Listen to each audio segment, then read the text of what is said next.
Welcome to The Explainer. We talk a lot about AI, but today we're getting into something absolutely critical for any organization that's serious about it. How do you protect the data, the very stuff that makes your AI intelligent in the first place? And to help us break this down, we're leaning on a fantastic, super detailed guide from Virtualization Options LLC. Now, this is actually part 4 of a big 15-part tutorial they've put together on building a disaster recovery plan for AI systems. We're going to zero in on the gold from Chapter 4. Yeah, so this whole chapter is dedicated to protecting what is, without a doubt, your AI's most valuable and also its most vulnerable asset. So you know what's coming next, right? Okay, so what is that most valuable part? Look, as an IT pro, you already know the answer. It's not the servers. It's not even the code itself. Nope. It's the data. The data is what fuels the entire engine. All right, so if we agree that data is the crown jewel, how do we actually protect it in all its different forms? Well, here's our game plan. We're going to look at what AI data protection really means, then dive into protecting training data, securing model artifacts, safeguarding that live real-time data, and finally tying it all together with a layered defense strategy. Okay, first up, AI data protection explained. Let's really set the stage here, because protecting data for AI systems, it's a whole different ballgame. And the guide from Virtualization Options doesn't mince words. It says, training data represents the most critical asset requiring protection. Think about that. If you corrupt or lose this data, your AI capabilities might be gone, forever, unrecoverable. So that's a pretty stark warning, right? Let's dig into that first, most critical piece, protecting the training data. This stuff is the absolute foundation of your models. When we say training data, we're talking about everything. The raw stuff, the cleaned and labeled datasets, all of it. It's like the digital DNA for your AI.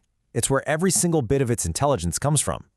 So how do you protect that DNA? Well, it's not as simple as just running a nightly backup. What we're seeing here is that you need a multi-pronged attack. You need version backups so you can trace the lineage. You've got to use incremental backups, especially for those massive, constantly changing datasets. And you can't just keep them in one place. You have to store them in geographically separate locations. Oh, and keeping multiple generations of those backups? Absolutely crucial, because sometimes you don't even realize data has been corrupted for weeks. Okay, so we've shored up the foundation, the training data. What's next?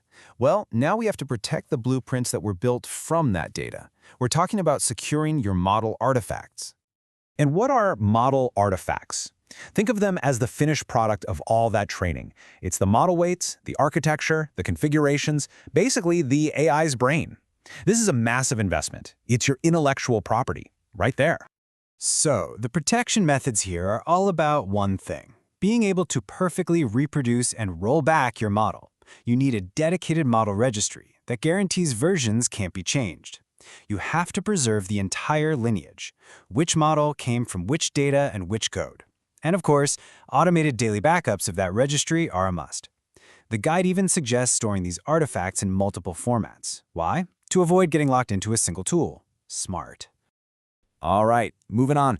We've covered the static stuff. Now let's talk about the data that's flowing, the stuff that's happening right now. We're safeguarding the real-time data that fuels your AI in a live environment. This is the data coming in from your feature stores, the dynamic pipelines feeding your models for live predictions. And because it's always changing, protecting it is, well, it's a really complex challenge. So check this out. The strategies here are really clever. You're looking at point-in-time consistent backups. That's key. You're using dual write patterns, sending data to both a primary and a backup store at the same time. You're buffering recent data in queues so you can actually replay it if there's an outage. You see the theme here? It's all about consistency and the ability to get back to a clean state after something goes wrong. Okay, so we've looked at protecting training data, model artifacts, and real-time data. That's a lot of individual tactics. So let's zoom out a bit and see how this all clicks together into a single, smart, layered defense strategy. The core idea here is that effective protection is never, ever about a single tool or a single process. It's about building layers of defense. Think about a medieval castle. It didn't just have one wall. It had an outer wall, an inner wall, a moat, a keep, because they knew a single defense could be breached. The same exact principle applies here. Multiple layers create real resilience. And this table from the guide just lays it out beautifully. Look at the layers. Layer 1 is your production environment. high availability, local redundancy for immediate protection against small failures. Then layer 2 is real-time replication to another region. This is for fast recovery, getting you back online in under 15 minutes. Layer 3, that's your more traditional, scheduled backups stored somewhere else entirely to recover from a major disaster. And finally, you've got layer 4, archival storage. This is your long-term, cost-effective cold storage for compliance and history. See how each layer has a different purpose, balancing speed, cost, and the type of disaster it protects against? It's brilliant. So, again, the big takeaway here is that protection is not a tool, it's a strategy. It's a layered strategy. The whole point is to combine all these approaches to build a defense in depth that makes sure you have no single point of failure for your critical AI assets. Which brings us to the final and maybe most important question, and this is the one you need to take back to your team. Is your AI's most critical data its very heart, just one failure away from completely vanishing? Really think about that, because making sure the answer is no is what this is all about.